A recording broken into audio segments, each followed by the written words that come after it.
Salam berkat rahmat Allah yang Maha Kuasa. Saya perkenalkan, saya Nining Staini dari tim Media Udang Indonesia, kembali ke Jati Diri Bangsa. Pada saat ini di sini saya bersama Bapak Edi Setiawan selaku Master Trainer dari Universal Communication dan Ibu Yuryati selaku aktivis pendidikan di Kabupaten Jombang. Pada saat ini kita akan mungkin berdiskusi, berdialog ya Pak. Dialog. Di sini kita temanya tentang cara berpikir memahami sejarah Indonesia.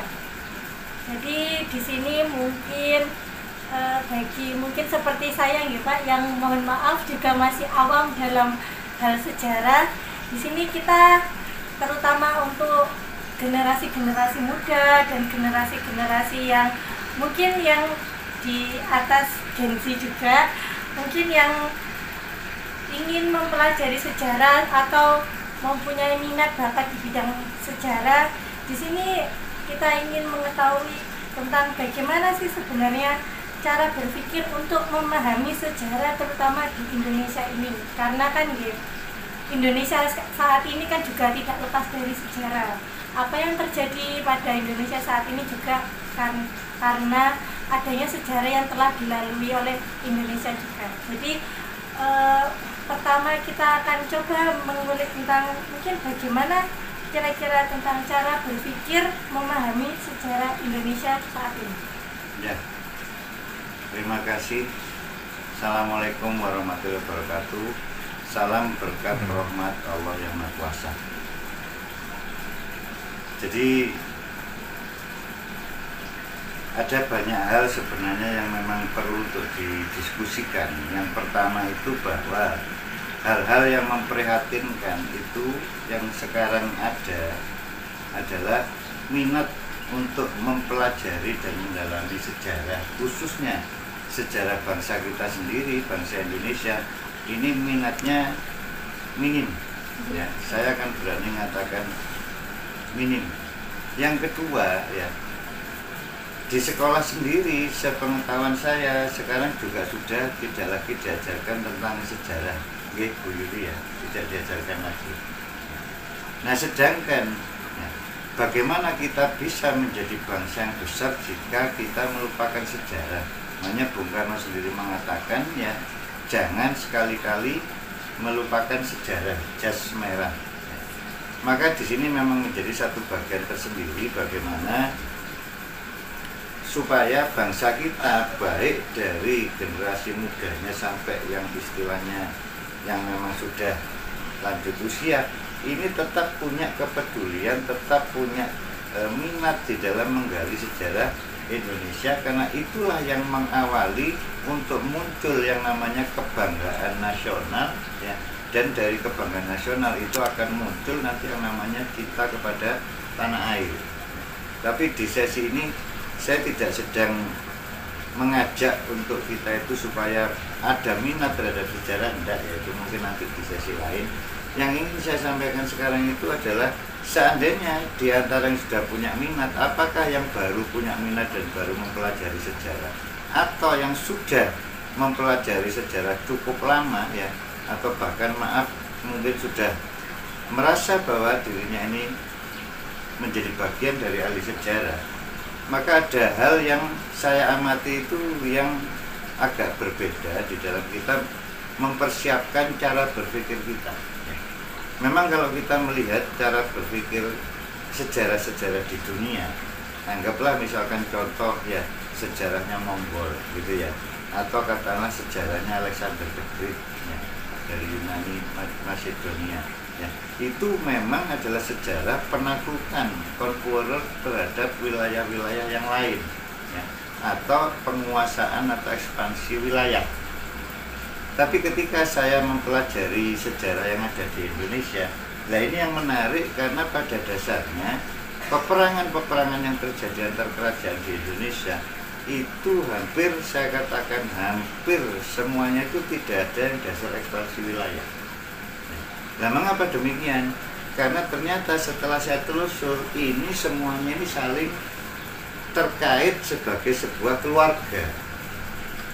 Misalkan ya, sebagai satu contoh ya, kita harus nyadari sekilas dari sisi sejarah sendiri, yang pada waktu sebelum Masehi, sekitar 100 tahun sebelum Masehi ya, kemudian masuk ke 0 Masehi, ini sedang terjadi pergolakan peperangan di dinasti-dinasti di India ya, sehingga kemudian terjadilah migrasi ya, dari India bergeser ke daerah wilayah Nusantara.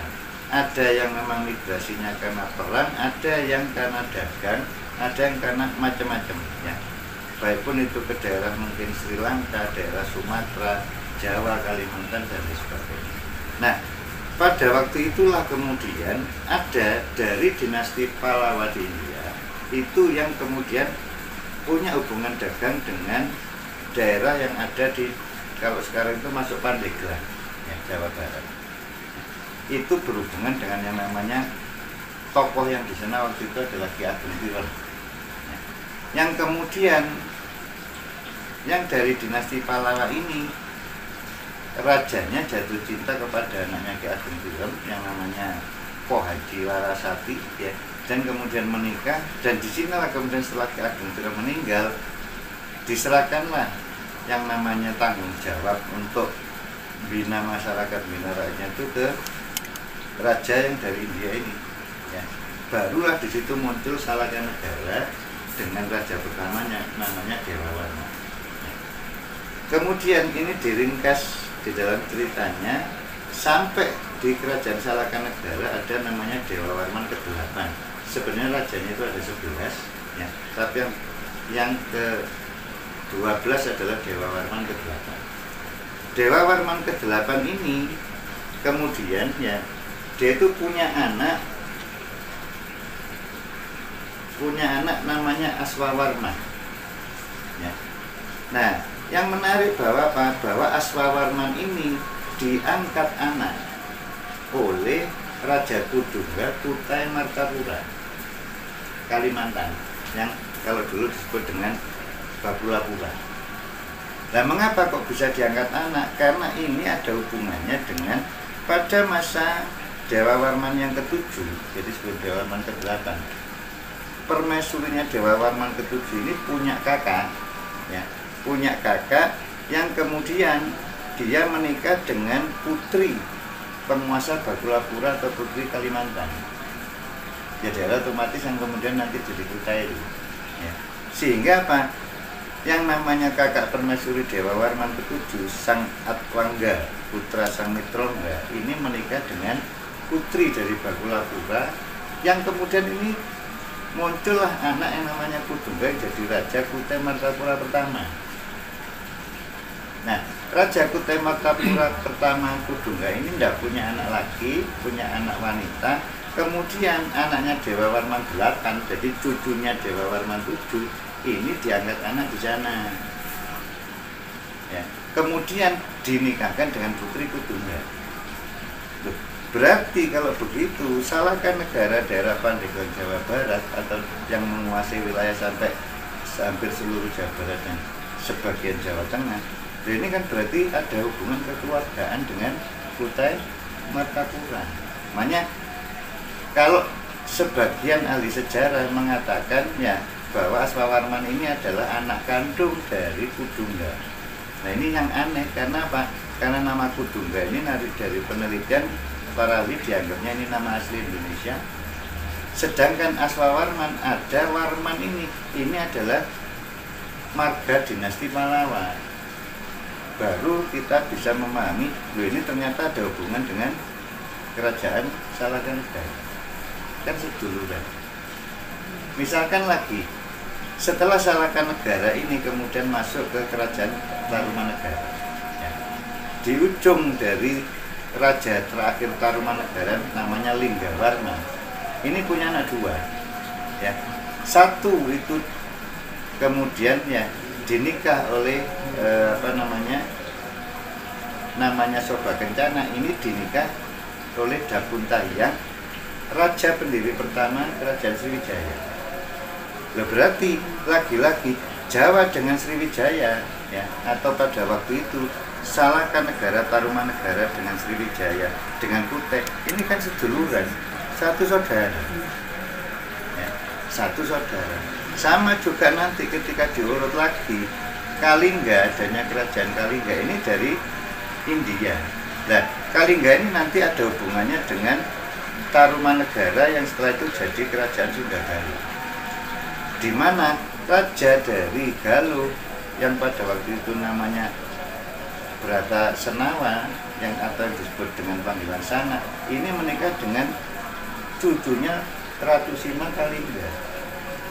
Jadi kalau diurut itu lagi-lagi ini semua satu saudara. Nah, karena satu saudara, hal yang kadang tidak dipahami oleh para pengamat sejarah yang lain, kalau perang dianggap itu adalah untuk tujuan ekspansi, kita bisa bayangkan antar dulur, antar keluarga. Masa kita mau mengambil haknya keluarga kita? Jadi mulai awal ya, dari catatan sejarah ini memang kita ini satu saudara. Nanti contohnya ya, dari kakaknya Dewi Laksmi, anaknya Dharmawangsa Teguh Kahuripan ya. Nah, ini kita beri dulu ya. Prasasti yang sejaman. Prasasti itu seperti kayak relik, bangunan, batu ya. Yang kedua tinggalan arkeologi sejaman, ini sudah mulai bangunan-bangunan yang sejaman. Yang ketiga karya sastra sejaman ya, buku-buku, naskah-naskah yang sejaman. 4 berita asing sejaman, misalkan yang kita itu sebenarnya banyak diketahui itu kalau sama ahli sejarah itu sumberan-sumberan dari Cina. Sayangnya saya sendiri belum tahu, harusnya sejarah Indonesia itu tercatatnya bukan banyak di Cina. Cina itu kan kebetulan orang Cina dagang atau belajar datang ke sini. Harusnya catatan sejarah kita itu justru banyak di India. Mungkin asal mulanya dari India. Iya. Tapi saya tidak tahu, sepertinya kok belum terlalu banyak yang berangkat ke India untuk belajar sejarah kita itu ya. Nah, kemudian itu tadi ya, karya sastra sejaman, berita asing sejaman, kemudian karya sastra dari zaman kemudian yang membahas masa lalu ya, seperti naskah Warasakerta, Kita Karalaton dan lain sebagainya. Kemudian mitos atau legenda ya, dan kemudian kajian atau interpretasi para ahli, ini menjadi bagian yang terakhir. Ini satu versi ya. Cuman di sini saya ingin menekankan yang menarik itu begini. Ada satu kecenderungan para peminat atau mungkin ya ahli sejarah itu, prasasti itu memang dinomorsatukan ya. Prasasti dinomorsatukan. Cuman dalam sudut pandang saya yang saya juga mempelajari dari sisi ilmu komunikasi gitu ya, kenapa prasasti diutamakan? Ini biasanya karena apa? Karena dicek masalah usia batunya dan dicek zamannya cocok. Cuma kalau kita mempelajari komunikasi itu begini Bu, seandainya sesuatu itu ditulis di sebuah batu tentang seorang raja ya, kira-kira isinya apik tok, baik tok, atau ada jeleknya? Saya yang ditulis ya yang baik. Siapa berani ya nulis jelek, apalagi di batu, apalagi bahas rajanya. Maka ya ada kemungkinan tidak di sini terjadi deviasi atau penyimpangan sejarah? Bisa jadi. Ya, bisa jadi. Harusnya kita memahaminya kan sederhana toh. Mau ditulis di prasasti atau mau ditulis di naskah, nilai kebenarannya kan tetap harus diuji dari sisi bukan usia batunya yang diuji, isinya, kesesuaiannya. Tapi saya melihat seolah-olah, mungkin saya salah ya, seolah-olah kalau sudah ditulis di prasasti, oh pasti seperti itu, seolah-olah menjadi seperti itu loh. Pemahamannya. Sedangkan apa? Kalau tulisan ini banyak dikritisi, karena yang sekarang ini lagi dihebohkan di dunia persejarahan itu dengan munculnya naskah Wangsakerta. Naskah ini baru muncul sekitar abad ke-18, ke-19 ya. Di mana naskah Wangsakerta ini disusun oleh Pangeran Wangsakerta di masanya Kesultanan Cirebon ya. Yang kalau Nah senengannya ada yang nelusur gitu sejarah. Kertasnya umurnya berapa? Kalau dilihat dari kertasnya ini tahun 1800-an. Kalau katanya ini tahun 1700-an. Selisih 100 tahun. Loh, terus ceritanya ini kok bisa selengkap ini? Gitu loh. Yang itu yang menimbulkan tanda tanya. Sedangkan dari informasinya Pangeran Masakerta sendiri itu dari naskah-naskah kuno sebanyak 1.700 naskah. Disusun selama 21 tahun dan melibatkan kerajaan seluruh Indonesia. Nah ini yang perlu diingat ya, melibatkan kerajaan seluruh Nusantara itu kadang apa istilahnya, ada unsur lebaynya ketika benar seluruh Indonesia, tapi yang datang mungkin dari Sumatera, Kalimantan, Jawa, Bali. Jadi menariknya dari jalurnya tadi Salakanegara, ternyata anaknya raja yang hampir terakhir Dewa Warman 8 ini jadi anak angkatnya Raja Kudungga yang kemudian dinikahan putrinya. Berarti Kutai Martapura dengan Salakanegara ini ada hubungan.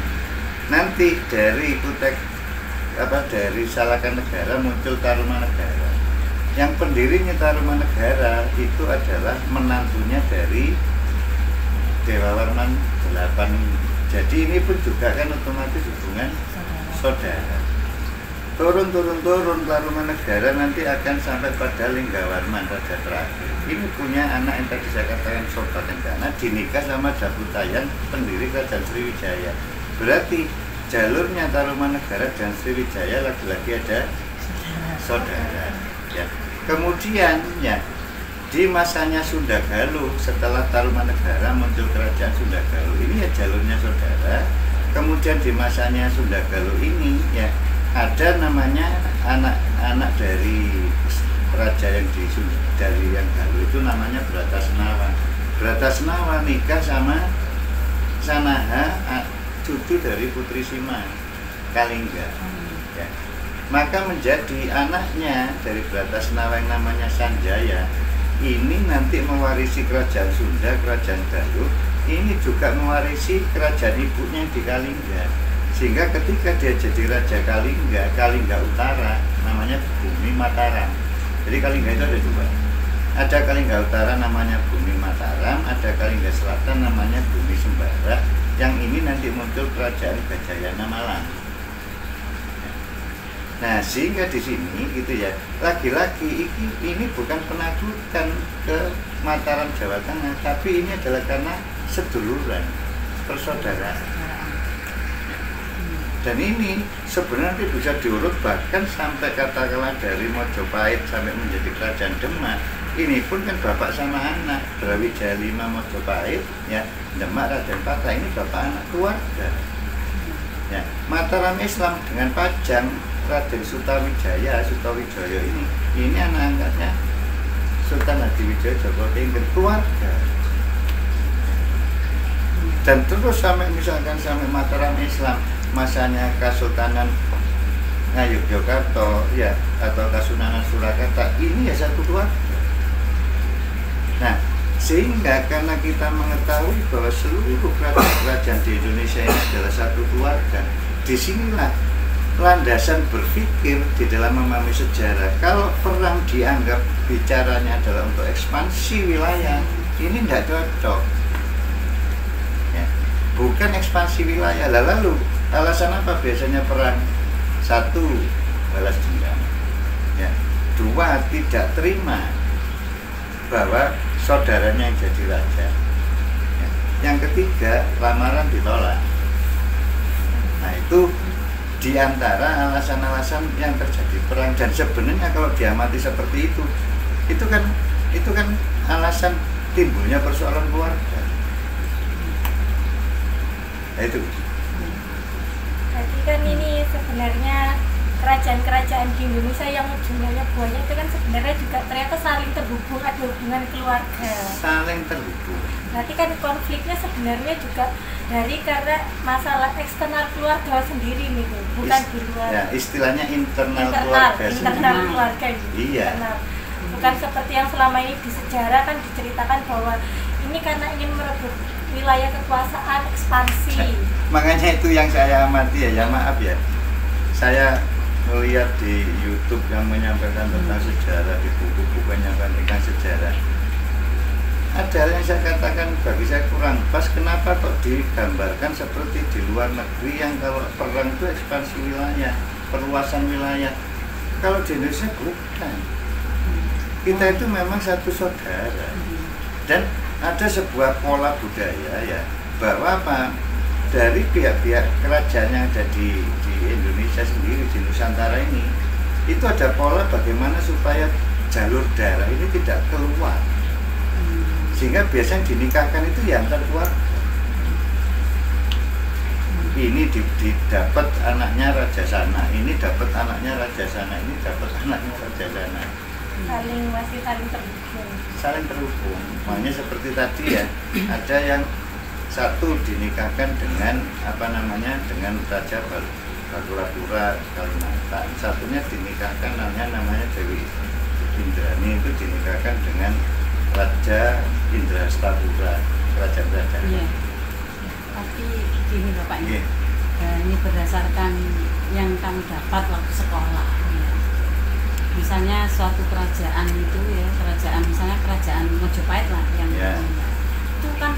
Kalau runtuhnya kerajaan Mojopahit itu pun juga akibat dari serangan dari keluarga, dari serangan mungkin dari rasa iri, kemudian ingin menjatuhkan, kemudian ingin punya posisi sebagai raja, itu mayoritas kan seperti itu. Jadi ini maksudnya itu perebutan kekuasaan lah istilahnya gitu.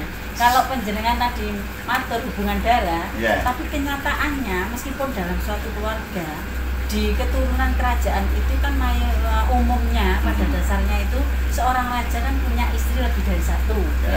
Nah, dari istri yang lebih dari satu itu masing-masing mempunyai keturunan. Sehingga kalau seorang raja itu menunjuk salah satu keturunannya dari istri yang satu untuk diberi posisi sebagai raja, nah itu yang muncul kan ada rasa dari keluarga istri yang lain itu tidak terima. Nah akhirnya itu terjadi perselisihan, kemudian muncullah pemberontakan yang ditimbulkan dari keluarga itu sendiri, sehingga mengakibatkan kerajaan itu menjadi lemah dan kerajaan itu bisa menjadi lengser atau jatuh. Nah, bagaimana dengan pendapat seperti itu? Pendapat itu tidak salah itu ya, tetapi kasus yang seperti itu minim. Saya sampaikan minim. Minim mengapa? Karena begini, misalkan ini raja punya istri lebih dari satu, anak kan otomatis banyak. Itu sudah menjadi tata aturan atau menjadi sebuah adat atau budaya yang kuat bahwa yang akan menggantikan raja dan disebut putra mahkota ini pasti anak sulung, baik pun itu yang putra maupun yang putri. Nah, bagaimana dengan yang lainnya? Apakah selalu dalam tanda kutip selalu timbul iri? Tidak. Sebab apa? Satu, mereka rata-rata di jalur Indonesia ini didiam tentang agama di masa itu ini kuat. Dua, didiam tentang kekeluargaan itu juga kuat. Yang ketiga, secara normalnya manusia yang tidak jadi putra mahkota ini diberi kekuasaan di daerah lain, jadi raja kecil. Misalkan satu contoh ada yang dijadikan raja, ada yang dijadikan panglima, sehingga apa? Tidak tukaran, tidak tengkar, tidak kemudian terjadi peperangan, tidak. Ada kasus tapi minim dan itu biasanya ada sebabnya. Misalkan karena ibu tadi ngambil contoh Majapahit Majapahit ini di dalam sejarahnya secara poin-poinnya itu yang bermasalah adalah dengan Kediri. Dan ini ada sejarahnya memang. Sebab apa? Di masanya waktu itu Ken Arok waktu itu masih di Tumapel, Tunggulang Betung. Daerah Tumapel ini ada di bawahnya Kediri. Nah kemudian satu waktu saya ringkes saja bahwa kemudian Ken Arok ini bisa menjatuhkan Raja Kertajaya Kediri, sehingga kemudian Kediri ini jadi kerajaan di bawahnya kerajaan Singosari. Nah kemudian di masa dari Raja Ken Arok kemudian turun sampai Kertanegara Ini yang dari Kediri ini mulai ingin membalas peristiwa yang dikalahkan Ken Arok, yaitu di masanya Jayakatwat. Akhirnya Kertanegara Singosari kalah, ya. Kemudian inilah ceritanya Saringkes yang kemudian akhirnya babat alas tarik Mojokerto itu dijadikan Mojopahit. Ya. Masanya Raden Wijaya. Ya, masanya Raden Wijaya. Raden Wijaya sendiri, ibu ini jalurnya Ken Arok Ken Dedes, bapak ini jalurnya Kerajaan Sunda. Ya. Nah, di masanya Raden Wijaya Jayakatwat Pangkalan, sehingga kemudian lagi-lagi Kediri harus ada di bawah Mojopahit. Yang Mojopahit ini lanjutan dari Singosari. Ya. Nah, kemudian ini sampai berlanjut masanya Brawijaya V. Ada yang muncul kuat, yaitu apa? Grindawardana nyerang Mojopahit. Ya. Brawijaya V kalah. Nah, pada waktu itu di bawah Mojopahit ada Demak, Raden Patah. Ini membalas karena bapaknya dikalahkan ini. Akhirnya kembali Mojopahit dikuasai, tapi tidak melanjutkan Mojopahitnya, muncullah kerajaan Demak, ya, Raden Patah. Sehingga sebenarnya masalah iri hati dari saudara gitu ya ada, tapi tidak banyak kasusnya. Ya, misalkan lagi peristiwanya di masanya Galuh. Ada namanya Raja Galuh pertama itu Reti Kandayu. Dia punya anak 3. Satu itu adalah Purbasura, yang kedua adalah Jantaka, yang ketiga itu adalah Bratasenawa. Bratasenawa ini sama ibu beda ayah. Ketika Bratasenawa ini jadi raja, ini Purbasura tidak terima. Maka disinilah kemudian Bratasenawa ini dijatuhkan. Kemudian Purbasura jadi raja, Raja Galuh. Tapi ini tidak berarti kemudian kerajaannya jatuh. Tidak. Ya. Nah, ketika anaknya Purbasura, ketika anaknya Bratasenawa, ini dia menikah sama Sanaha, cucu dari Putri Sima, punya anak namanya Sanjaya. Ini mau membalas dendam. Ini pun dipeseni sama bapaknya, Bratasenawa itu mengatakan, kamu boleh membalas. Awalnya tidak boleh. Kamu akhirnya karena kemauan Kuat Sanjaya, akhirnya dia dibolehkan balas. Tapi syaratnya satu, seandainya kamu membunuh, yang saya izinkan kamu bunuh hanya Purbasura. Karena yang semuanya itu paman-pamanmu, seduluran semua. Jadi kalau iri-iri hatian itu ada, tapi kasusnya dalam sejarah itu tidak banyak. Sedikit. Terus bagaimana itu Bapak ya? Kalau kan itu sejarah itu kan sudah lama nih, sudah lama, sudah sebelum Masehi. Terus pemahaman umum itu tentang sejarah itu kan memang hanya sepintas ya, karena sejarah itu kalau dilihat itu untuk belajar sejarah itu apa image di masing-masing kadang pribadi itu kan cenderung ke sejarah pegel ngapal kan fokusnya itu di hafalan gitu loh. Kalau sejarah kan bukunya tebal kan dihafalkan. Nah, untuk membawa ke generasi sekarang pemahaman agar sejarah itu muncul di generasi muda, pemahaman sejarah memang sangat penting. Nah, itu apa yang harus kita lakukan? Karena saya sendiri juga sebagai pendidik. Istilahnya gini Bu, harus disadari bahwa gitu ya, adanya NKRI, Negara Kesatuan Republik Indonesia, tidak akan berdiri NKRI ya tanpa sebuah sejarah yang panjang. Ya, saya, Anda dan semuanya tidak akan seperti sekarang tanpa ada proses sejarah panjang diri kita masing-masing. Artinya kalau kita ya ingin membangun Indonesia ya untuk kemakmuran Indonesia masa ke depan, itu mau tidak mau kita harus memahami sejarah Indonesia sendiri. Bagaimana kita mau maju ketika kita tidak dilandasi dengan pengalaman-pengalaman masa lalu ini? Makanya memang menjadi sebuah kepentingan besar sebenarnya, karena sekarang ini sudah ya Gen Z maupun yang lainnya itu ya itu sudah sama sekali enggak apa. Terutama di pendidikan. Nah, khususnya di kalangan pendidikan. pendidikan. Ya. Ada jam sejarah. Ya. Di kelas 10 itu hanya 2 jam kan Ya. ini 45 kali 90. Ya. Nah, itu kan juga tergantung dari guru sejarahnya juga, cara menyampaikannya. Ya. Kalau guru hanya memberikan ini dibaca, nah nanti juga timbul apa?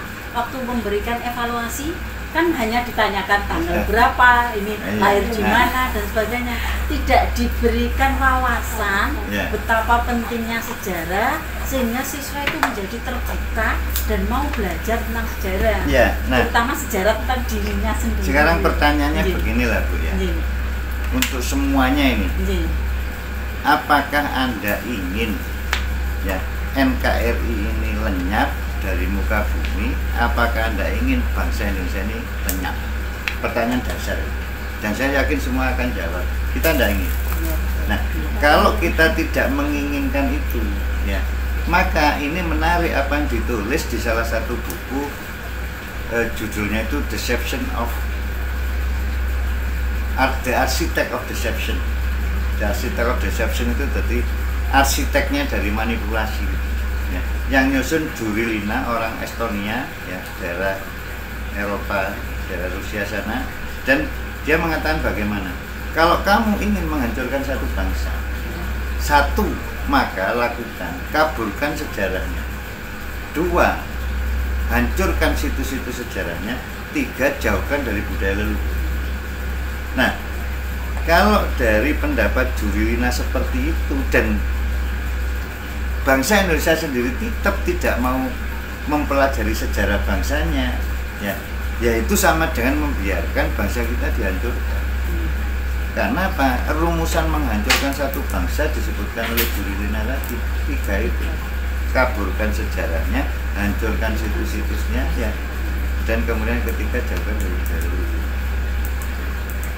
Tapi sekarang ini ya tidak hanya dari sekolah dasar, bahkan dari tingkat SD ya, sampai tingkat atas ya.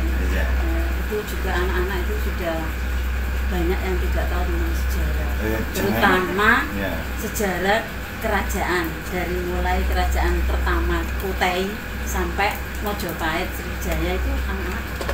Ya jangankan yang anak-anak Bu, yang istilahnya sudah bapak-bapak pun itu ya sekarang banyak tidak paham. Ya, saya lanjutkan dulu ya Bu ya. Jadi tadi yang pertama penekanannya bahwa kalau kita mau memahami sejarah Nusantara, sejarah Indonesia, harus kita landasi ya landasan psikologisnya bahwa kerajaan-kerajaan ini terkait kekeluargaan. Ya, itu yang pertama. Nah sekarang yang kedua gitu ya, yang perlu dipahami bahwa ya kerajaan di Indonesia ini kalau dari datanya yang pernah ada itu ada 278 kerajaan. Ya, sehingga di situ ada yang kerajaan sing besarnya itu mungkin loh ya, anggaplah sekitar tingkat kecamatan. Ada yang kerajaan tingkat kabupaten, ada yang kerajaan tingkat provinsi, ada yang kerajaan tingkat mungkin sudah hampir nasional gitu ya.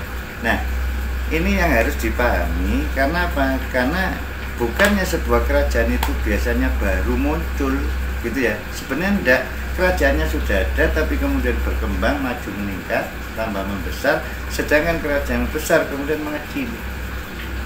Ya. Dan tidak semua, misalkan contoh ya, Sumatera. Kita menganggap kerajaan besar Sriwijaya berarti seluruh Sumatera dikuasai oleh Sriwijaya, belum tentu. Karena catatan-catatan sejarah ini kadang tidak menceritakan tentang kerajaan-kerajaan kecil. Kalaupun seandainya mereka takluk di dalam kekuasaan Sriwijaya dan mereka harus baru peti, ini tidak selalu berarti ditaklukkan dengan perang. Enggak. Jadi misalkan katakanlah Sriwijaya menguasai satu Sumatera, tetapi kemudian di daerah Aceh, di daerah Kota Barus, ya ini yang lebih dominan Islam, ini ada kerajaan sendiri. Dia tidak mempersoalkan Sriwijaya, ya mungkin karena hubungan baik tetanggaan atau mungkin karena ini lebih memilih untuk membayar upeti gitu ya. Dan ini punya wilayah sendiri, punya kekuasaan sendiri, dan dia punya akses keluar sendiri. Ya.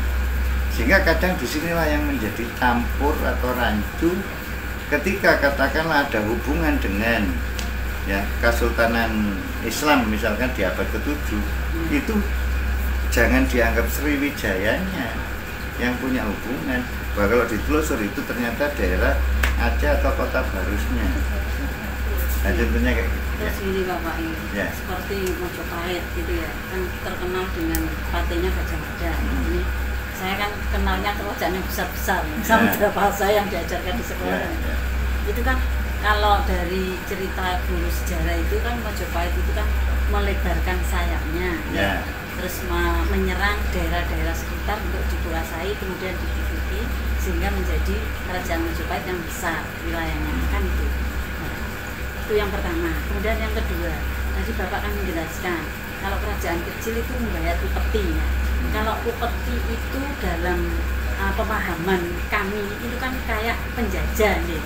Penjajah, Bu. Ya, Ya. ini pemahaman kan kalau di sekolah itu Ya, ya. kayak seperti bangsa Indonesia ini Ya. kan waktu itu dijajah Portugis atau Ya. dijajah apa, kan ada apa yang punya kekuasaan itu daerah kecil kan wajib menyetorkan hasilnya ke yang menguasai itu, kan ibaratnya kayak membayar pajak itu kan sifatnya. Kalau waktu saya menerima ini mungkin waktu saya sekolah itu apa kurang pemahaman atau bagaimana Ya. kan istilahnya kalau upeti, bayar upeti itu istilahnya kan kita itu di bawah jajahan yang menerima upeti itu. Ya. Itu yang saya pahami itu seperti Ya. itu. Nah, tadi kan kerajaan kecil membayar upeti. Nah, setidaknya berarti kerajaan kecil itu kan di bawah kekuasaan kerajaan yang besar itu. Ya. Itu Jadi- berarti bukan karena dijajah. Enggak gitu Bu. Jadi misalkan gini loh ya, sifatnya itu lebih banyak kerjasama. Oh, Jadi gitu. misalkan sekarang ya kalau kita telusur ya di masanya katakanlah masa jajahnya Mojopahit ya, karena Ibu tadi bilang Mojopahit, masanya Hayam Wuruk gitu ya. Yang buruk. Ya, coba diamati sejarahnya, apakah setiap masuk ke satu wilayah dan kemudian wilayah ini seolah-olah dalam tanda kutip dikuasai Mojopahit selalu ada cerita tentang perang? Enggak, malah minim. Nah yang ada sebenarnya apa? Kerjasama. Gitu. Ya. Pada waktu itu apa yang bisa ditawarkan oleh Mojopahit? Jasa tentang pengamanan dan kapal di laut. Oh, berarti mungkin yang sejarah yang Majapahit akhirnya mungkin pada saat itu sampai di luar dari Nusantara Ya. itu berarti sebenarnya Bukan kerjasama, Iya. kerjasama Kerjasama. antar kerajaan sampai luar Nusantara. Iya, jadi misalkan ya, pemahamannya kan Iya, selama ini melebarkan sayap kemudian menyerang gitu kan, kayak Masuk perang ke gitu, negara. terus nanti kalah, Iya. terus Jadi dikuasai, kerajaan Majapahit. nanti mau perang lagi. iya, kayak saya gitu. dulu bayangkan awal ya Nah, gitu. Tapi lah betul. sekarang misalkan contoh lagi Majapahit ya, katakanlah masuk di Iya. daerah Sri Lanka gitu Iya. ya. Kemudian nanti persoalan kapal saya siapkan, persoalan pengamanan saya siapkan. Karena waktu itu daerah itu kan banyak bajak laut. Iya. Ya. Nah, cuman ya komisi ini lah. Oh, jasa nih Pak. Ya, jasa. Maka ini kan menjadi ada di bawah wilayahnya Mojopahit, wilayah perekonomiannya Mojopahit. Nah gitu loh.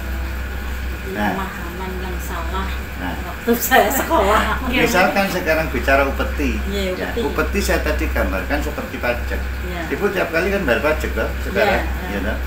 Pertanyaannya apa Ibu dijajah sama pemerintah? Bukan, waktu Enggak, kala kan? itu kan kayak upeti itu paksaan gitu. Enggak. Betul. Jadi sederhananya upeti itu sama kayak gitu loh. Anggaplah ini kerajaan kecil ya. Ya. Kemudian didatangi oleh kerajaan yang besar. Nanti persoalan masalah keamanan dan lain sebagainya, kalau diperlukan apa dan lain sebagainya ya sudah nanti tak siapkan. Tapi nanti tetap ada stopnya ya. Nah ini rata-rata kalau di masanya dulu di Indonesia ini tidak dalam pengertian yang memberatkan, yang kemudian dikeruk, kemudian dijajah, yang dikeruk harta. Udah. Dasarnya lagi-lagi karena apa? Karena ini sebenarnya satu saudara. Sama. Misalkan berarti pemberian yang ikhlas. Loh iya, jadi misalkan contoh sekarang ya, bagaimana mau bicara terkait seperti menjajah atau menguasai ketika Rojo Gekono ini adike. Rojo Gekono ya masih raja di sana dan adike raja di sana, ponakane raja di sana, lagi gitu. Jadi mungkin sebenarnya karena adanya rasa Hubungan kekeluargaan itu juga. Hubungan darah. Kekeluargaan. Makanya seperti misalkan contoh ya, di Demak gitu ya. Dulu kan di bawah Majapahit. Ya. Nah maka apakah Demak berarti dijajah? Bukan. Sama dengan Indonesia ada gubernur Jatim, gubernur Jawa Tengah, Jawa Barat. Apa Jawa Timur, Jawa Tengah, Jawa Barat dijajah? Enggak. Apa dari daerah ini tidak ada setor yang untuk ke pemerintahnya? Ya ada. Tapi gini Pak, berarti kalau dari yang penjelasan Bapak barusan ini kan akhirnya jadi timbul pertanyaan, kok di Indonesia ini akhirnya ada paham kalau bahwa negara seperti yang dikatakan Ibu Yuli tadi, misalkan negara lebih kecil dijajah, akhirnya masuk ikut ke wilayah kerajaan yang menjajah itu tadi, akhirnya membayar upeti. Nah, sebenarnya paham akhirnya yang menimbulkan paham-paham seperti itu di Indonesia akhirnya jadi mungkin seperti saya juga jadinya salah paham kan ini, salah paham bahwa menganggap seantar kerajaan ini sebenarnya ekspansi, padahal sebenarnya karena kekeluargaan. Nah, sebenarnya asal mula timbulnya paham yang menimbulkan salah paham itu dari mana sih? Ini pertanyaan bagus ini, ya pertanyaan bagus. Pertanyaannya sebenarnya adalah begini ya, apakah terjadinya itu sebuah ketidaksengajaan ataukah sebuah kesengajaan? Nah, kalau saya pelajari, tapi ini juga memang masih dugaan ya, bisa benar bisa enggak. Saya melihat itu sebagai sebuah kesengajaan. Kesengajaan ya dari yang punya kepentingan masa lalu itu, yaitu para penjajah-penjajah itu, untuk tujuan apa? Memecah belah bangsa Indonesia, mengadu domba bangsa Indonesia. Itu bukan saudaramu, bukan saudaramu. Sebagai satu contoh, ketika saya perjalanan ke namanya Sumatera Sumatera Utara ya, jadi hampir perbatasan sama Aceh Selatan, di daerah Barus. Waktu itu ke Barus, saya ketemu dengan salah satu tokoh di situ. Terus dia itu bercerita ya, di kota Barus Islam itu sudah masuk di abad ke-7 dan ada buktinya, yaitu batu nisan, ada tulisannya 13 Sofar Takmim. Takmim ini kalau dikonversikan 622 Masehi, abad ke-7, masih masanya Rasulullah ya. Nah kemudian di situ dia cerita ya, dalam pemahaman saya Pak, dan dia juga kalau tidak salah punya channel YouTube sendiri ya, bahwa dulu itu di Sumatera Utara ini sama seperti di Aceh, dulu itu nama itu ada bin. Bin ini budaya dari mana? Ya, Aminah binti siapa? Bin siapa? Ya, ini kan budaya dari Islam, dari Arab sana, kan gitu ya. Nah, kemudian masa masuknya penjajah, disinilah baru muncul yang namanya apa? Marga. Dan yang menarik loh ya, marga yang ada di Sumatera Utara, yang informasi dan informasinya orang ini, itu bukan marga nasab, bukan marga darah, tapi marga kampung. Si Tompul, ya, si Hombing, Tobing, ini marga kampung. Bukan keluarga. Bukan keluarga darah. Nah, dalam sudut pandangnya yang cerita ke saya tadi, dia mengatakan ini memang cara dari penjajah itu untuk mecah. Nah kita sekarang ini, dalam kepentingan kita sekarang ini, saya ingin mengembalikan ya sebuah pemahaman kesadaran di dalam memahami sejarah Indonesia, bahwa kita itu mulai dulu senusantara ini memang satu saudara. Jadi kalau tengkarnya itu ya tengkar antar saudara. Berarti ini sejarah cerita yang memang harus diluruskan ya Pak, karena kalau salah paham ini akibatnya akhirnya ya perpecahan sendiri antar saudara ini. Berapa kali ya istilahnya dalam tambahan informasi bagi saya nonton channel-channel YouTube ya, kok konsepnya selalu bicara perang itu ekspansi ya. Kalau saya tangkap itu kok seolah-olah kemana seperti itu. Kita itu saudara ya. Kalau misalkan kita naik ke daerah Kepulauan Riau ya, kemudian dengan Singapura, dengan Malaysia, loh ini bisa satu darah ini, satu jalur kerajaannya ini, saudara semua. Ya Bapak ya, manusiawi ini berdasarkan di masyarakat ya, berdasarkan dalam masyarakat juga. Ya. Intern keluarga saja nih. Kita saudara. Tapi ini bukan bicara tentang saudara kita. Kita saudara masyarakat umum biasanya. Kan punya keluarga yang besar. Misalnya itu keturunan misalnya punya warisan yang banyak. Ya. Terus kok sampai terjadi sampai kadang pertumpahan darah. Nah, perebutan itu kan termasuk juga perebutan. Betul. Nah, sekarang saya tanya ya Bu ya. Itu mungkin karena karena mungkin pendidikan ya. Nah, ya kan keimanannya tadi yang dari orang tua ya, kayak manunggalnya keimanan dan kemanusiaannya itu masih kurang dari orang sekarang tua. Saya tanya gitu ya, kita semua di Indonesia ini saudara secara umum ya. Dan risiko ketika waris contohnya ya, ini kan risiko pertengkaran. Tapi saya tanya sekarang, berapa banyak kasus, berapa puluh tahun yang sampai kemudian bunuh-bunuhan di Indonesia gara-gara rebutan warisan? Saya tidak mengatakan tidak ada. Tapi banyak enggak? Enggak. Seandainya kemudian malah istilahnya apa? Tidak rukun lagi, misah sendiri-sendiri, itu agak banyak. Tapi kalau sampai pertumpahan darah sedikit, tapi lebih banyaknya sebenarnya ya tidak masalah. Kembali gitu lagi ke yang Bapak sampaikan keluarga. Tadi, yang saya bawakan tadi dari tema yang bahwa yang pertama yang nomor berapa tadi kan ada manunggalnya, keimanan dan kemanusiaan belum ke situ. Tapi kan memang dasarnya dalam suatu keluarga itu kan sangat penting pendidikan keimanan tadi. Contoh sekarang ya.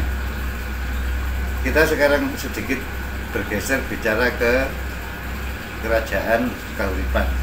Ya. Dulu pusatnya di mana itu di Sidoarjo Surabaya, ya daerah Galus itu. Kemudian ini di masa akhirnya kemudian bergeser ke Doho. Makanya kadang disebut juga kerajaan Daha atau Doho. Kediri. Nah, Raja Kahuripan ini yang tadi sedikit sudah kita kenal namanya Raja Erlangga. Yang kalau Ratu Sima itu? Beda, itu Kalingga. Oh, Kalingga. Nah, Erlangga ini punya anak 3 Bu. Satu namanya Sanggrama Wijaya.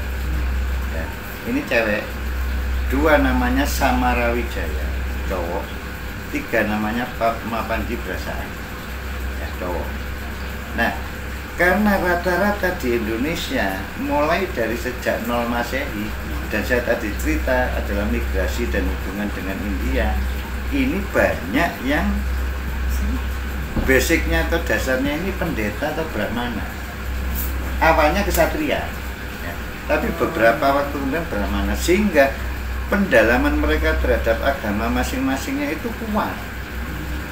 Nah, ketika Erlangga ini mau lengser ke Prabon, maksudnya lengser ke Prabon itu sebelum masa berakhir, dia mau menyerahkan tahtanya ke anaknya. Dia mau mandito istilahnya ya, jadi pendeta. Otomatis kan diberikan ke Sanggrama Wijaya, anak pertama. Tapi karena landasan ini kuat di dalam keimanannya, ini loh tidak mau jadi raja. Dia milih, ini padahal cewek, dia milih bertapa. Karena sering bertapa, daerah Gunung Kelut, daerah Gunung Kawi, daerah Lawang Malang, dia lebih sering disebut Kili Suci. Nah, karena dia tidak mau jadi raja, diturunkanlah kedua anaknya. Ya. Nah, ini memang ada potensi untuk rebutan. Maka kebijakan Erlangga bagaimana dibagi 2? Muncullah Jenggala dan Panjalu Kediri. Nah, contohnya kayak gini. Contoh lagi misalkan ya, masanya Pajang, Sultan Hadiwijaya. Sultan Hadiwijaya punya anak namanya Pangeran Benowo. Pada waktu itu yang sudah mulai membesar lebih besar dari Pajang itu adalah Mataram Islam, Raden Sutawijaya. Ya. Nah, Sutawijaya sendiri kalau mau berontak menang, tapi ini bapak angkatnya, jadi dia tidak berontak. Ya. Kemudian meskipun awalnya Mataram Islam di bawahnya Pajang, ini harusnya akan dilanjutkan kekuasaan di Pangeran Benowo. Ya. Tapi apa yang terjadi, Pangeran Benowo waktu mau dijadikan raja tidak mau, milih Topo. Kayak gitu loh. Dan terus dari mana bicara tentang dikatakan dominasi itu tentang iri hati dan lain sebagainya. Saya tidak mengatakan tidak ada, tapi tidak banyak. Karena dasarnya kita ini adalah satu keluarga. Ya. Nah, yang kedua tadi kan terkait bahwa ada kerajaan kecil, kerajaan besar. Nah, sekarang yang ketiga, ini yang bagi saya menarik, bahwa dari apa yang pernah disampaikan oleh salah seorang tokoh ulama besar tasawuf, ya, dan kalau di dalam ensiklopedia Islam itu satu-satunya yang dari Indonesia diakui di ensiklopedia Islam di jilid 5 bab huruf T tentang toreko. 44 toreko di dunia, satu yang disebut pusat di Indonesia adalah toreko Siddiqiyah yang dipimpin oleh Kiai Muhammad Muhtar Mukti. Nah, beliau menyampaikan, Kiai Muhammad Muhtar Mukti ini menyampaikan bahwa yang dimaksud jati diri bangsa adalah manunggalnya keimanan dan kemanusiaan.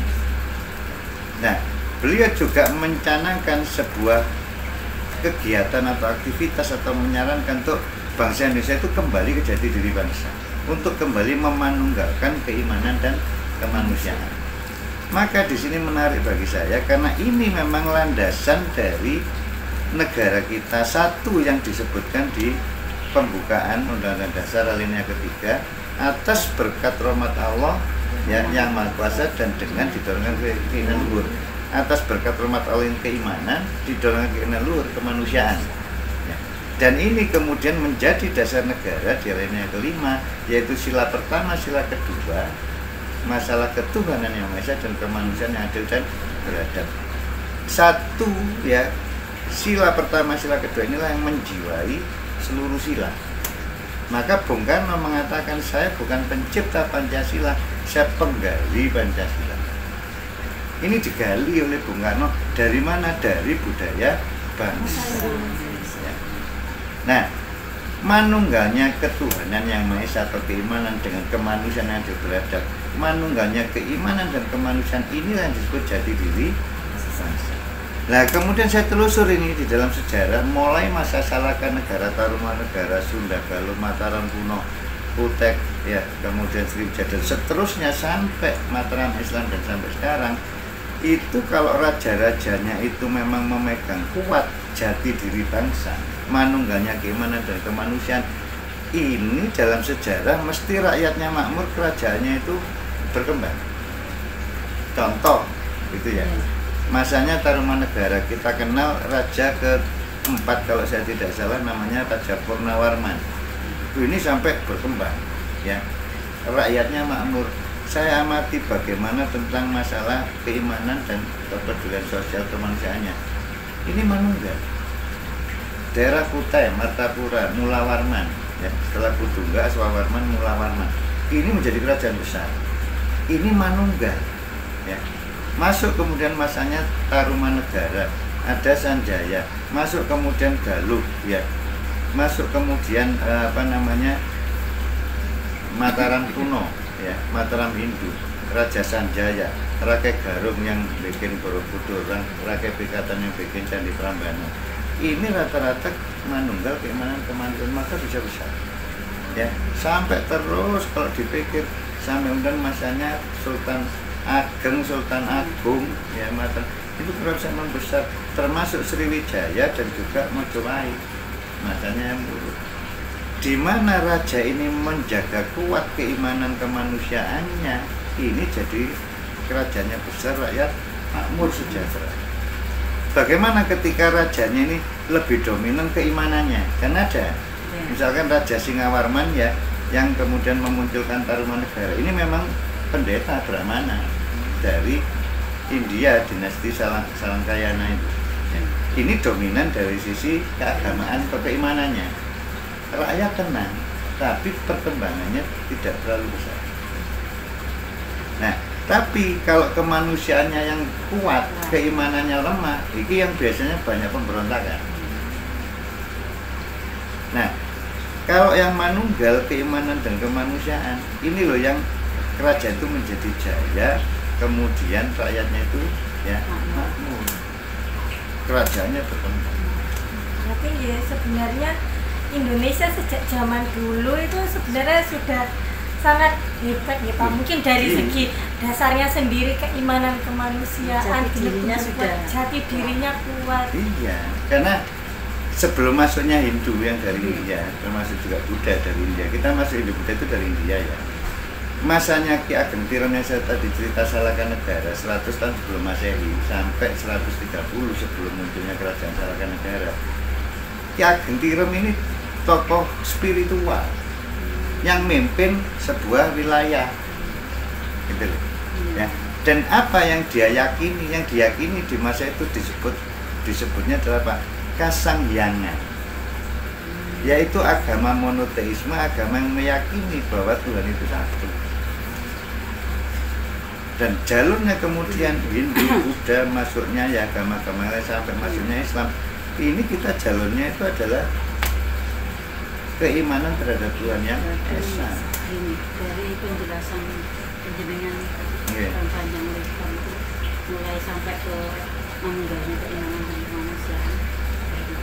Bangsa Indonesia ya, sebelum masuknya Portugis mungkin tahun berapa itu ya, mungkin kalau kesimpulan saya lengsernya jati diri bangsa itu diawali dari adanya penjajah masuk ke Indonesia. Belum.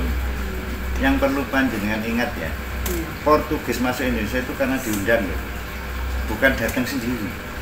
Diundang, baru tahu Bapak. Ini fakta baru lagi ya, yang diundang itu atas dasar yang ngundang itu masih berupa kerajaan tapi belum Indonesia nih. Oh, belum. Pada waktu itu ya ada yang namanya kerajaan Sunda. Sunda Kelapa itu. Ya, Sunda Kelapa atau waktu itu masuk istilahnya Pajajaran. Ya.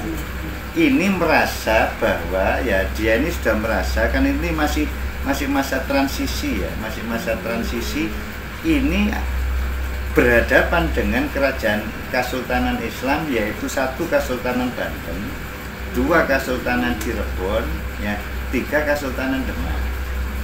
Karena apa? Ini belum sepenuhnya kerajaan Islam yang istilahnya di Pajajaran. Ini masih masa, saya katakan masa transisi, ya, masa transisi. Nah, karena kekhawatiran tentang serangan 3 Kesultanan tadi, ini ngundang Portugis untuk bantu. Ceritanya sampai ternyata baru awal mulanya seperti itu.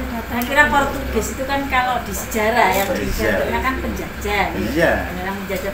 Nah mungkin itu awal-awal yang memberikan paham atau yang ingin memecah belah, akhirnya melengsarkan jati diri bangsa mulai dari situ. Belum Bu. Berarti itu belum. Berarti Portugis datang ke Indonesia itu karena diundang oleh kerajaan Pajajaran tadi. Iya, kerajaan sama kerajaan Sunda itu diundang untuk rencananya ngadepi itu. Lah ini bikin gabungan. Lah kenapa kok gabungan? Lah ini sebenarnya ceritanya nanti juga panjang sendiri. Intinya bahwa apa? Bahwa ketika dari kerajaan Sunda ini manggil untuk Portugis, inilah kemudian yang dihadapi adalah Sultan Trenggono yang kemudian memerintahkan Fatahillah. Ya, akhirnya Sunda Kelapa tahun 1527 jatuh, kalah. Ini sebenarnya adalah undangan. Termasuk Belanda ke sini itu juga undangan. Awal mulanya diundang. Jadi ya setelah Portugis 1511 itu kan masuk Spanyol, masuk kemudian Perancis gitu ya.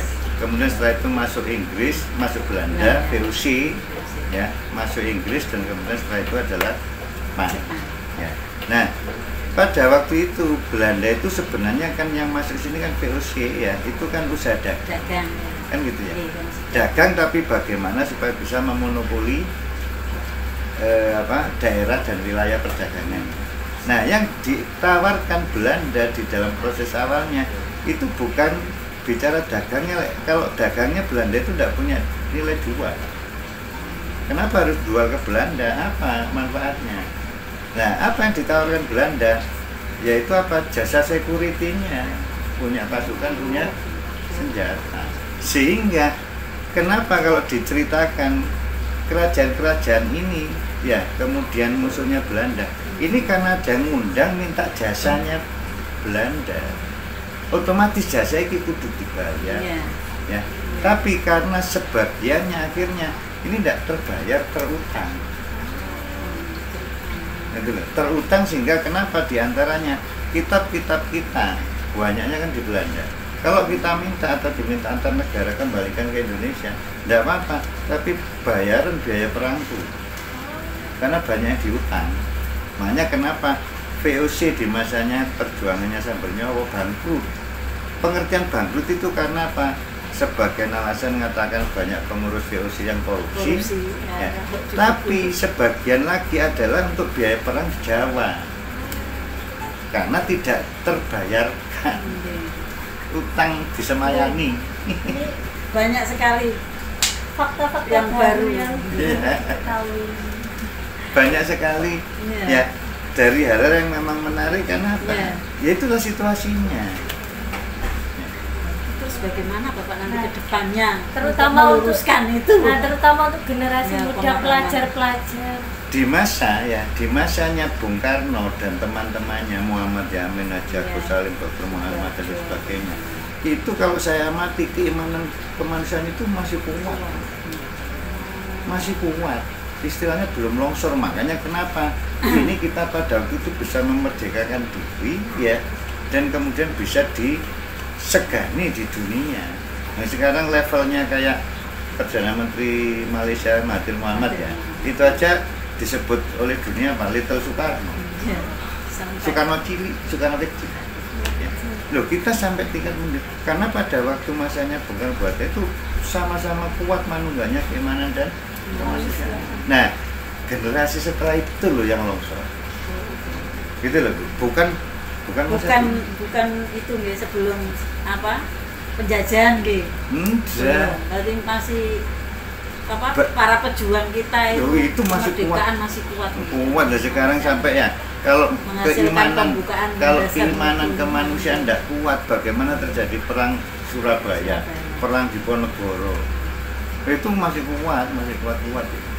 Nah ini berarti mungkin ini pertanyaannya terutama untuk yang generasi zaman sekarang, mungkin kalau ingin mempelajari sejarah, untuk mempelajari sejarah kan karena seperti yang Kak Edi tadi sudah ceritakan kan banyak ternyata yang fakta-fakta baru yang mungkin berbeda dari yang selama ini sejarah yang ada yang diceritakan. Nah, untuk bagi kami yang ingin mempelajari sejarah agar tidak salah sejarah, salah pemahaman, kira-kira bagaimana? Ya sebenarnya bukan hanya mempelajari sejarah ya, mempelajari hal apapun itu tidak bisa hanya melihat dari satu atau dua pendapat. Jadi istilahnya gini, kalau saya dalam proses awal mendalami sejarah sendiri ya, kalau sudah misalkan ini saya kepengen mendalami Singosari gitu ya semua buku-buku yang saya punya yang bahas Singosari saya buka semua. Ini versi ini begini, versi ini begini, versi ini begini, versi ini begini.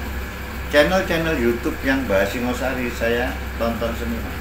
Nah, ini kemudian kan istilahnya apa ya? Kita jadi tahu titik pendapat ini begini, pendapat ini begini, pendapat ini. Ya kan gitu ya. Nah, kemudian saya punya metode itu sebenarnya dasar dari yang diajarkan sama Ibnu Khaldun ya. Yaitu metode yang namanya psikologi sejarah. Dan kemudian ini dipakai landasan untuk merekonstruksi sejarah. Jadi gini ya, ini titik A, titik B, titik C, titik D. Katanya orang ini begini, katanya ini begini, katanya begini, katanya begini. Sebenarnya apa sih yang terjadi? Dan ini bisa direkonstruksi. Ya, dari titik ini belum tentu sambungannya itu persis di titik-titiknya, belum tentu, kadang belok. Pengambilan kesimpulannya kan ya dari metode itu. Ya kalau di komunitas sejarah itu sebenarnya masuk ke psikologi, metode psikologinya sejarah. Nah terus tapi bagaimana cara kita tahu kalau bahwa cerita itu sebenarnya sudah diselewengkan atau belum seperti yang tadi? Nah, ya dari sini nih misalkan contoh nih ya, maaf ya, karena kalau di bidang trainer saya itu termasuk diantaranya adalah membaca karakter orang. Misalkan ya. Nah, membaca karakter orang dari tanda-tanda. Misalkan gitu ya. Nah, ya tanda-tanda itu kan banyak. Nah, saya tunjukkan misalkan diantaranya ya, maaf ya Bu ya. Misalkan di Bu Yuli ya, tanda ujung mata ini turun. Ya, tanda di sini ada kayak berkerut. Gitu ya. Dan tanda di sini banyak. Nah, Kemudian dari tanda-tanda itu kan menginformasikan sesuatu. Ya. Kemudian di sini cenderung menonjol. Ya. Menginformasikan masing-masing tanda itu menginformasikan sendiri-sendiri. Kalau di sini tanda adalah cenderungnya teliti, rinci, detil. Kalau di sini turun itu cenderungnya adalah kritis, tidak mudah percaya. Kalau di sini ini cenderungnya ada jiwa petualangnya, ya, menyukai hal-hal yang baru. Nah, ini kan satu potong. Terus ini direkonstruksi. Paduan karakter, nah gitu ya. Paduan karakter orang yang teliti, kritis, dan kemudian juga menyukai hal yang baru. Ini menjadi sebuah karakter yang bagaimana? Dia akan masuk pada karakter orang yang cenderungnya suka mikir, menyukai hal yang baru, pengetahuan yang baru. Tapi kalau sudah mulai lulus, dia akan pasti bertanya rinci detail ya, dan tidak mudah percaya. Ini namanya istilahnya kalau di dalam masalah manusia ini memprofil ya. Nah, profil cara berpikir atau metode profiling ini diterapkan atau saya terapkan di dalam merekonstruksi sejarah. Ilmu khusus ya, Pak. Berarti memang tidak harus semua benar-benar bisa teliti satu persatu iya. juga. Atau kan gitu ya, atau kalau misalkan yang sifatnya belum memegang metode ini, ya sudah tinggal baca, tapi yang penting jangan dianggap sebagai sebuah kebenaran. Ini pendapat A. Jadi kalau kita nyampaikan menurut ini begini, menurut ini begini. Berarti memang ada berbagai macam pendapat. Oh, berbagai macam. Nah, mengambil kesimpulan sendiri. Tidak mudah. Karena kan sebenarnya sumber untuk mempelajari sejarah itu banyak ya Pak. Banyak. Mungkin bisa dijelaskan, bisa mungkin untuk sekarang Banyak. ini sumber sejarahnya bisa kita pelajari dari mana aja. Ya, baik. Ini saya mengambil sebuah pendapat ya, sebuah pendapat. Karena orang bisa saja berpendapat berbeda. Kemudian disebut seluruh Indonesia. Ya. Nah, naskah itu disusun lengkap gitu ya, dan disusun menurut versi atau urutan yang ilmiah seolah-olah adalah metode yang seperti sekarang atau di abad-abad ke-19, dan beberapa pendapat itu dianggap sama dengan pendapatnya dari orang Belanda. Tapi kalau saya melepaskan soal itu, nilai kebenarannya tetap kita katakan ya bisa benar bisa salah, tidak beda dengan prasasti. Tetapi yang penting poinnya, kalau kita menerima sebuah catatan ya seperti itu, kisah para raja-raja ya, para raton atau seperti yang naskah Mangsakerta itu, dan itu membuat kita tahu tentang sejarah bangsa. Nah, katakanlah sejarahnya tidak benar, tapi poinnya itu bisa menimbulkan kebanggaan bangsa kita, menimbulkan rasa cinta tanah air. Kenapa tidak kemudian terima saja? Kan gitu. Karena apa? Standarisasi ilmiah itu punya banyak kelemahan. Apalagi kalau sudah nyusunnya itu dari satu tangan ke tangan kedua, itu kan mungkin juga ada pergeseran.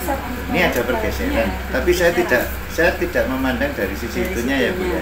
Saya memandang dari sisi kepentingan bangsa. Entah itu bicaranya dianggap naskah yang tidak bisa dipercaya ataukah itu dianggap dongeng, tapi selama itu bisa membangkitkan rasa cinta tanah kita isinya ya, dan bisa membangkitkan kebanggaan kita terhadap bangsa kita. Lah kenapa itu tidak Itu yang kita ambil? Kan gitu kan. Ya. Nah, Mungkin sebelum ini nanti pembahasan kita berlanjut di pembahasan yang lain, mungkin untuk di diskusi kita selanjutnya, terakhir mungkin dari Lili ada pesan atau yang akan disampaikan selaku aktivis pendidikan terkait tentang mempelajari sejarah terutama di dunia pendidikan. Terima kasih ya, terutama pada Bapak Edi ya, yang sudah begitu banyak pengetahuan tentang sejarahnya, luar biasa. Saya sangat kagum, terus terang ini.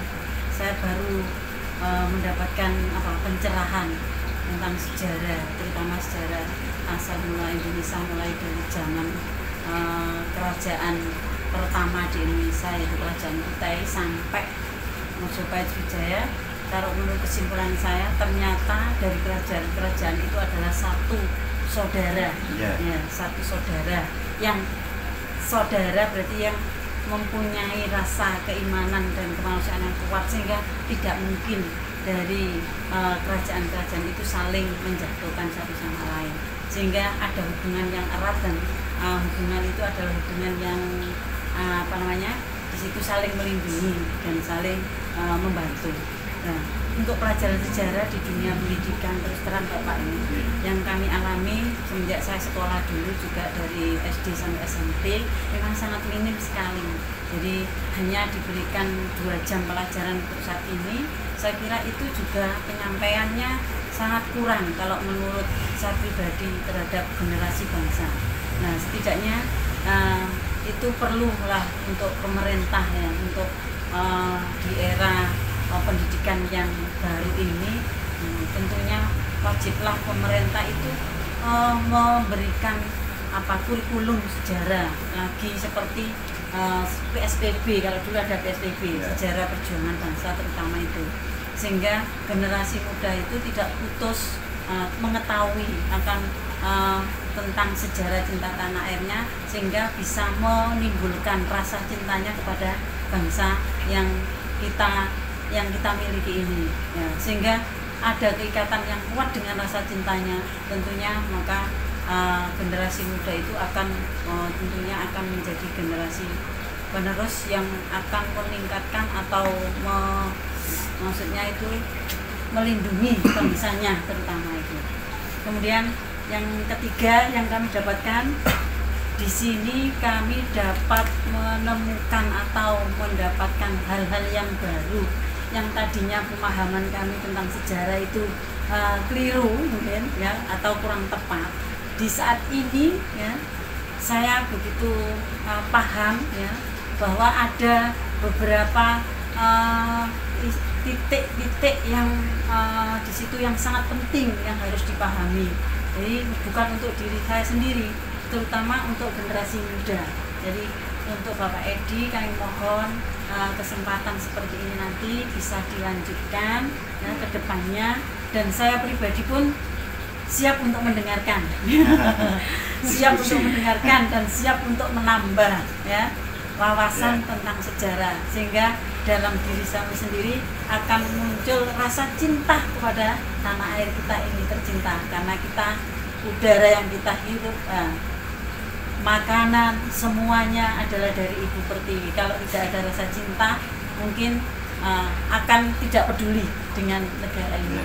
Nah, dari sekian, sekali lagi luar biasa. Jadi saya kayak mendapatkan apa ya?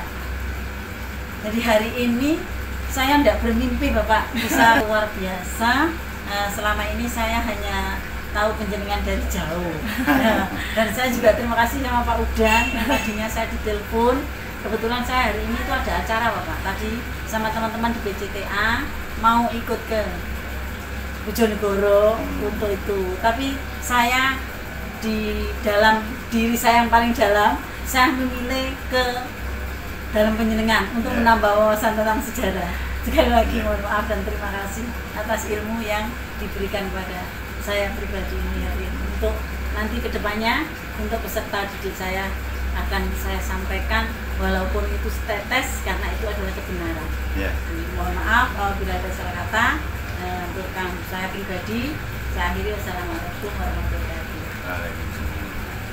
Selanjutnya mungkin penutup dari Pak Edi untuk menyampaikan pesan, terutama untuk penonton di luar yang mungkin memiliki minat, setelah ini saya akan belajar sejarah atau untuk menumbuhkan cinta tanah air atau bagaimana.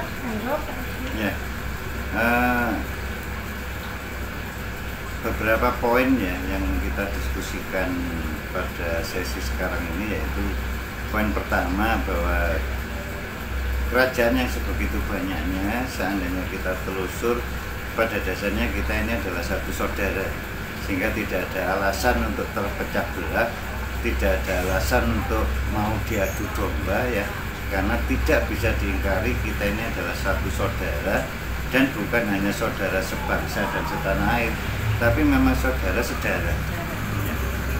Dan yang kedua ya, bahwa tadi itu banyak kriteria-kriteria terkait bagaimana kita memahami sejarah sendiri tentang adanya kerajaan kecil, kerajaan besar, yang kecil membesar, yang besar mengecil ya. Kemudian juga poin penting terkait masalah jati diri bangsa, manunggalnya keimanan dan kemanusiaan, yang itu bisa mewujudkan kemakmuran bagi satu kerajaan ya, atau bagi satu bangsa. Dan kemudian yang keempat adalah tentang bahwa standarisasi ilmiah tetap menjadi sebuah acuan ya, tetapi itu bukan sebagai satu acuan baku, karena banyak hal yang tidak tercover atau tidak terakomodir oleh standarisasi ilmiah.